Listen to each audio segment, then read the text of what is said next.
प्रकार समाज और राष्ट्र का निर्माण एवं विकास वहाँ रह रहे व्यक्तियों पर निर्भर करता है। इस समाज, इस राष्ट्र में कई तरह की अच्छाइयाँ और बुराइयाँ या कुरीतियाँ सभी सम्मिलित हैं। इन कुरीतियों या सामाजिक समस्याओं का समाज पर गहरा प्रभाव पड़ता है। सामाजिक समस्याएं जैसे बाल अपराध, जातिवाद, नशाखोरी, बाल श्रम, कन्या भ्रूण हत्या, दहेज प्रथा, डायन प्रथा इत्यादि। सुप्रभात। आदरणीय अतिथिगण, विभाग प्रमुख, शिक्षकगण एवं मेरे प्रिय सहपाठियों, आज अरविंदो समूह इन बहुत सारी कुरीतियों में से एक कुरीति डायन प्रथा के संबंध में एक नाटिका आप सभी के सामने प्रस्तुत करने जा रही है।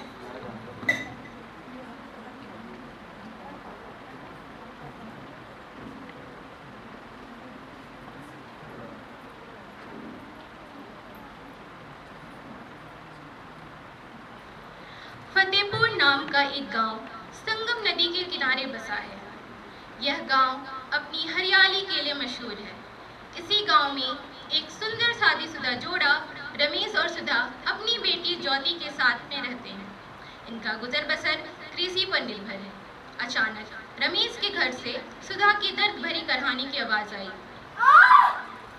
सुधा 9 महीने की गर्भवती है। लगता है जल्द ही खुशखबरी आने वाली है। हे भगवान, मुझे बेटा दिला दो। मैं तुम्हारे द्वार दर्शन करने आऊंगा। मुझे मेरे घर के लिए एक वारिस दिला दे। मैं 1000 रुपए का प्रसाद चढ़ाऊंगा।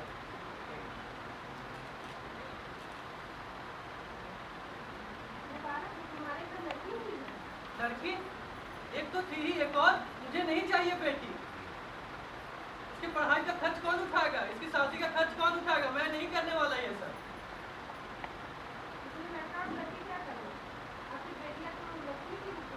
लक्ष्मी अलक्ष्मी अलक्ष्मी, मैं अपने जात बिरादरी में क्या मुंह दिखाऊंगा? मुझे नहीं चाहिए बेटी। भगवान, कैसे कैसे लोग होते हैं। छी।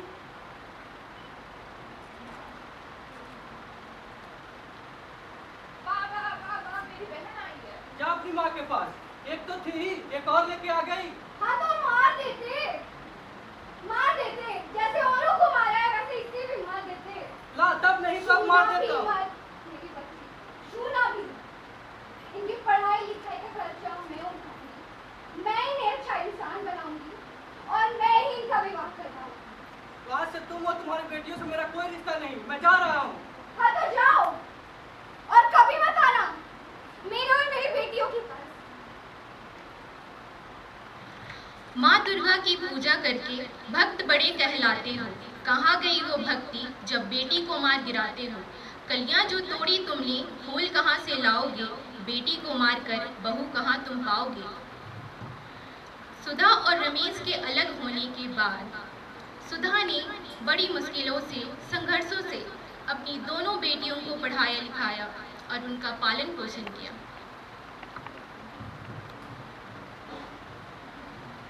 चंदनिया छुप जाना रे, क्षण भर को लुक जाना रे, नींद आँखों में आए, बिटिया मेरी सो जाए।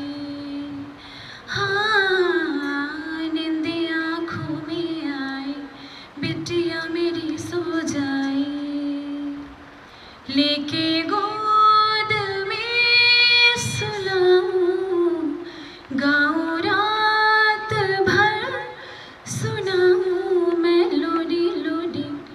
हाँ, मैं लोरी लोरी, लोरी लोरी लोरी, लोरी लोरी लोरी, लोरी लोरी लोरी, लोरी लोरी लोरी।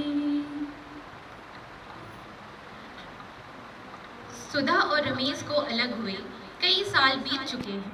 सुधा की बेटी ज्योति अब बड़ी हो चुकी है। ज्योति की उम्र को देखते हुए सुधा को अपनी बेटी की शादी की चिंता सताने लगती है।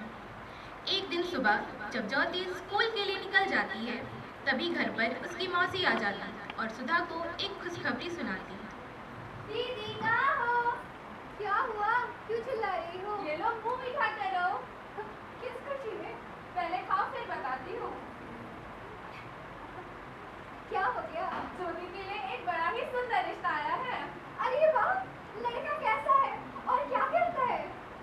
बताती हूँ। पहले एक गिलास ठंडा पानी तो लाना, बहुत जोर से प्यास लगी है। अभी लेकर आई।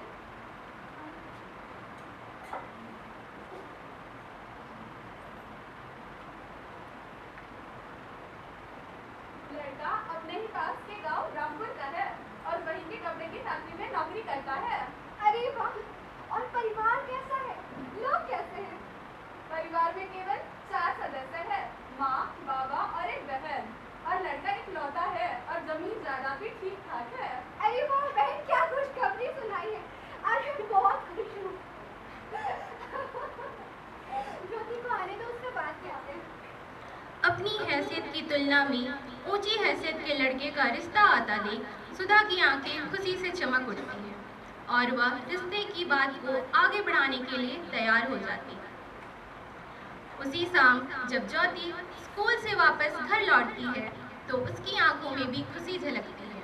अपनी खुशियां साझा करने के लिए वह अपनी बहन गंगा को आवाज देते हुए कहती है, छोटी छोटी छोटी। अरे आराम से दीदी, आराम से। क्या हुआ बताओ तो। आज मैं कक्षा में प्रथम आई हूँ। अरे वाह, ये तो बहुत बड़ी खुशखबरी की बात है। अरे क्या बातें हो रही है दोनों बहनों में? माँ, आज दीदी अपने पूरे विद्यालय में प्रथम आई है। अरे वाह ज्योति, मुझे तो पहले से ही पता था बेटा। आज लगता है ईश्वर की कृपा हमारे घर को पधारी है। आज हमारे घर दो खुशखबरियाँ आई हैं। ये दूसरी खुशी कौन सी है माँ? आज हमारी ज्योति के लिए बहुत ही खूबसूरत रिश्ता आया है। माँ, मैं भी पढ़ना चाहती हूँ, अपने पैरों पे खड़ा होना चाहती हूँ। आपको अब छोटी को एक अच्छी जिंदगी देना चाहती हूँ माँ। रिश्ता बहुत अच्छा है और लड़के पास ही का गाँव रामपुर का है। दुकान में काम करता है कपड़े की फैक्ट्री में बेटा। वो तुम्हें बहुत खुश रखे और पढ़ने के तुम्हें क्या करना है, घर की कुछ संभालना है। माँ, इतनी जल्दी शादी? तो चुप कर छोटी, चुप कर। मैं नहीं सुनूंगी कुछ। जो मैंने कह दिया वो मैंने कह दिया बस। माँ, सुनो तो माँ। माँ। ज्योति अपनी शादी की बात से काफी नाखुश है। 2 दिन बाद लड़के वाले ज्योति को देखने आते हैं। ज्योति जो दिखने में बहुत सुंदर है, इसलिए गौरव जो कि ज्योति का होने वाला पति है, ज्योति को एक ही नज़र में पसंद कर लेता है। दोनों परिवार रिश्ते को आगे बढ़ाने के लिए आपस में बातचीत करने लगते हैं।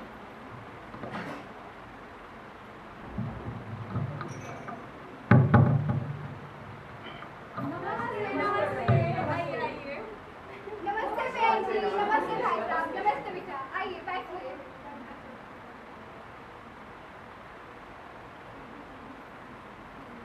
ज्योति बेटा जरा चाय नाश्ता लेकर आना। मायूस ज्योति चाय लेते हुए आती है।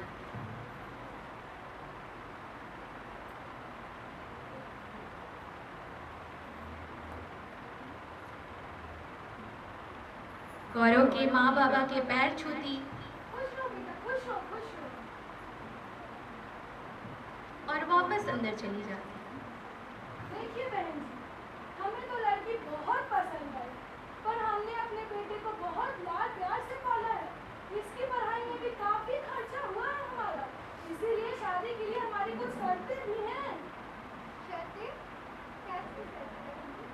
देखिए बहन, मैं बातें घुमा फिरा के नहीं कहता, मैं सीधे सीधे बता देना चाह रहा हूँ कि मुझे अपने बेटे के लिए दहेज में पूरे 2 लाख रुपए नगद चाहिए। गौरव की माँ स्थिति को संभालने के लिए बड़ी ही चालाकी से कहती।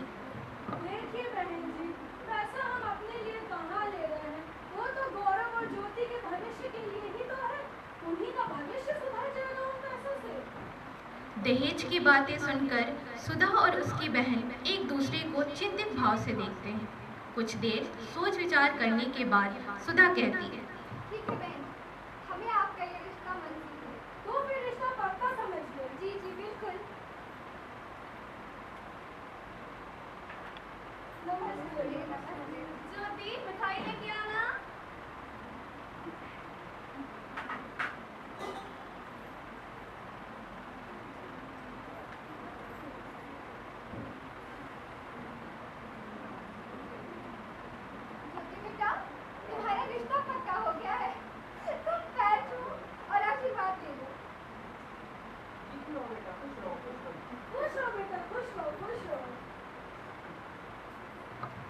उंगली पकड़ के तूने चलना सिखाया था ना, दहलीज ऊंची है ये पार करा दे। बाबा मैं तेरी मलिका, टुकड़ा हूँ तेरे दिल का, एक बार फिर से दहलीज पार करा दे। मुड़ के ना देखो दिलबरो, दिलबरो, मुड़ के ना देखो दिलबरो, मुड़ के ना देखो दिलबरो, दिलबरो, मुड़ के ना देखो दिलबरो।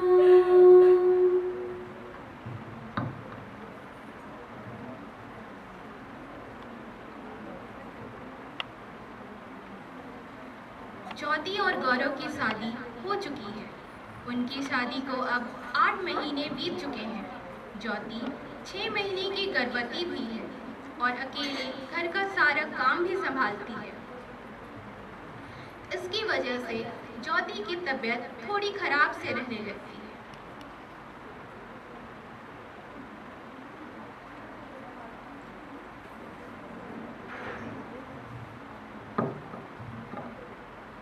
ज्योति, ज्योति, कहाँ चल गई?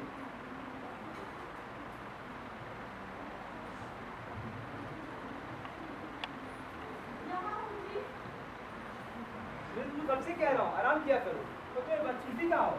जरा इतना कहते हुए गौरव ज्योति को संभालते हुए कुर्सी पर बिठा देता है। अरे मुझे बुखार है, तुमने बताया क्यों नहीं मुझको? गौरव को ज्योति की चिंता करता देख गौरव की माँ गुस्से से आती है और कहती है, अरे ओ नारायण, हमारे जमाने की एक औरतें हुआ करती थी और एक ये है दिन भर पानी भी रहती है। अरे मेरी अम्मा चुप कर, देख इसकी हालत, हॉस्पिटल लेके जा रहा हूँ उसे। चुप कर चोरों का गुलाम कहीं का, ज्यादा की बाजार से दवा लेकर आ, ठीक हो जाएगी कुछ देर में। गौरव दवा लेने अपने घर से निकल पड़ता है। दवाई लेने के बाद वापस घर लौटते वक्त उसकी मुलाकात अपने पुराने दोस्तों से होती, जो अड्डे जमाए हुए पत्ते खेल रहे होते। तभी उनमें से एक दोस्त गौरव से कहता, अरे ओ गौरव, कहाँ जा रहे हो भाई? जब से शादी हुआ है दोस्त लोग पे ध्यान भी नहीं देता, घर गृहस्थी में ही लगा रहा है। सही कह रहा है, जब से ब्याह हुआ है हम दोस्तों को जैसे भूल ही गया है। चल पुराने ठेके पे 2-4 पैक लगाते हैं। नहीं नहीं, तेरी भाभी तबीयत ठीक नहीं है, दवा लेके जा रहा हूँ, फिर कहीं मैसेज जमाते हैं। अरे चलो भाई, कभी हमारे साथ भी वक्त निकालो, चलो 2-4 पैक लगा आते हैं।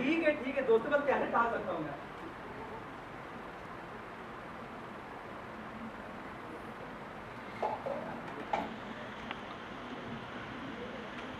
इसके बाद गौरव और उसके दोस्त काफी नशा कर लेते। नशे से तो सभी अपने होश खो बैठते हैं।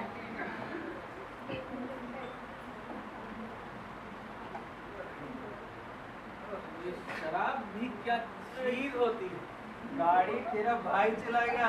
गाड़ी ले ली तुमने? ये गाड़ी तुमने कब ली? आज नहीं लिया मैंने, मेरे को लगा ले लिया। नहीं है भाई, जा लेके आ। ठीक है भाई, ख्याल रखना। ठीक है, मिलता हूँ। गौरव नशे की हालत में ही वापस घर लौटने लगता है। तभी अचानक पीछे से एक गाड़ी गौरव को टक्कर मार देती।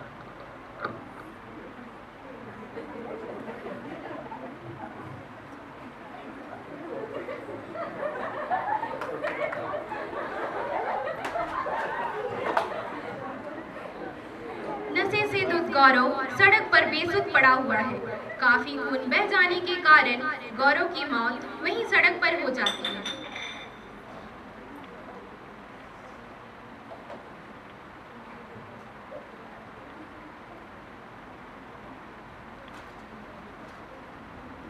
विधवा लाचार ज्योति काफी दुखी रहने लगती है।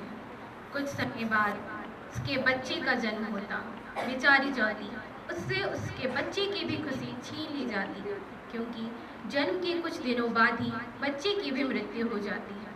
अब तो ज्योति की सास को ज्योति एक फूटी आंख नहीं सुहाती। अपने बेटे और पोते की मृत्यु का जिम्मेदार ज्योति को ही ठहराती। अरे ओ ज्योति, कहाँ पर गई?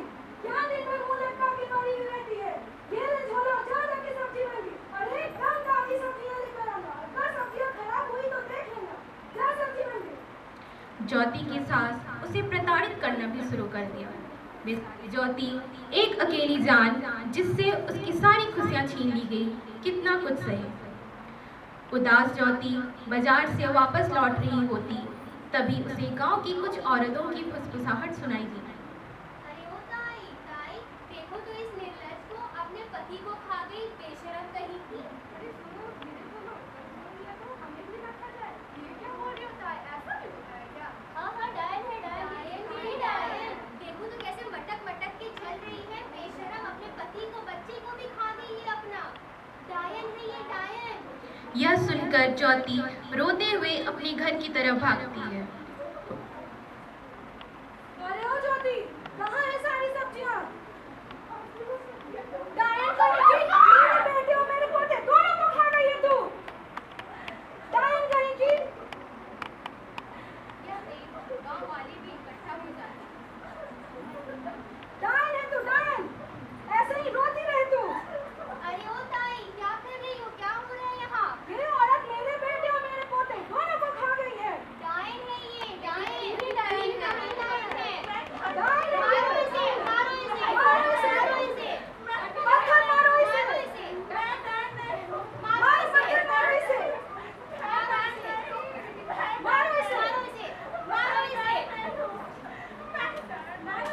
मारो इसे। रुको बहनों, रुको। इसे बांध दो, इसको लेके चलो, बांध ले दो। जाओ इसे, घसीटो इसे। घसीटो इसे। अब बांध दो इसे। उठाओ इसे, उठाओ। रस्सी लाओ, लाओ, रस्सी बांधो लाओ। इसे। डायन है ये, बांध दो डायन। इस औरत को। मैं डायन नहीं हूँ। आखिर को इसको- ये डायन, इसने अपने बच्चे को खा लिया। इसने अपने पति को खा लिया। एक